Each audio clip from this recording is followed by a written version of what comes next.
Hi friends, today அழகே அழகு சீரியலோட promo பார்க்கலாம் வாங்க. இங்கே பார்த்தீங்கன்னா கொடைக்கானலில் ஜாலியாக மியூசிக் எல்லாம் பாடிக்கிட்டு ஜாலியாக என்ஜாய் பண்ணுறாங்க. அப்போ பார்த்தீங்கன்னா தங்கராஜும் சுரேஷும் குடிச்சுன்னு இருக்காங்க. அங்கே பாக்யராஜ் வராங்க. பாக்யராஜையும் பார்த்தீங்கன்னா தங்கராஜ் குடிக்க சொல்கிறாங்க சுரேஷ் கிட்ட.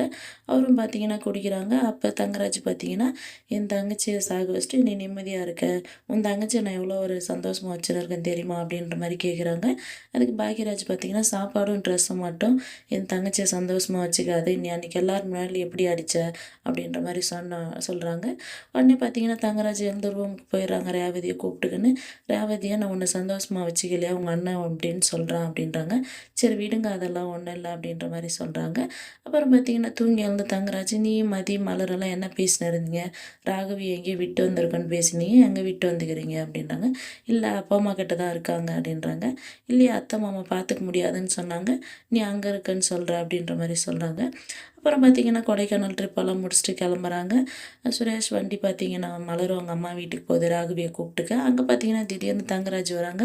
ஓ இந்த மாதிரி தில்லுமுள்ள வேலையெல்லாம் நீங்கள் பண்ணுவீங்கன்னு எனக்கு தெரியும்.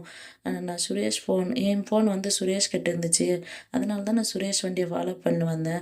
இதை நான் அத்தை மாமா கிட்ட சொல்ல போகிறேன் அப்படின்ற மாதிரி சொல்லிட்டு போகிறாங்க. பார்த்தீங்கன்னா அங்கே எல்லாம் வீட்டுக்கு வராங்க. அப்போ ராஜலக்ஷ்மி பார்த்தீங்கன்னா மலரை பிடிச்சி திட்டுறாங்க. யாரை கேட்டு நீ அங்கே விட்டு போனால் என்கிட்ட ஒரு வார்த்தை கூட சொல்லலையே அப்படின்னு சொல்லிட்டு. ஒரு கட்டத்தில் பார்த்தீங்கன்னா அடிக்கவும் கை வாங்குறாங்க. மதி பார்த்தீங்கன்னா வந்து தடுக்கிறாங்க. அப்போ பாக்யராஜ் வந்துட்டு என்னம்மா தப்பு பண்ணிட்டா அவ அடிக்க கை வாங்குற நீ அப்படின்ற மாதிரி சொல்கிறாங்க. இனிமேல் மாதத்துக்கு 2 டைம் நாங்கள் இந்த மாதிரி தான் வெளியில் போவோம், உங்களால் என்ன பண்ண முடியும் பண்ணுங்க அப்படின்ற மாதிரி பேசிக்கிறாங்க. அடுத்து என்ன நடக்க போகுதுன்னு பார்க்கலாம், வெயிட் பண்ணுங்கள்.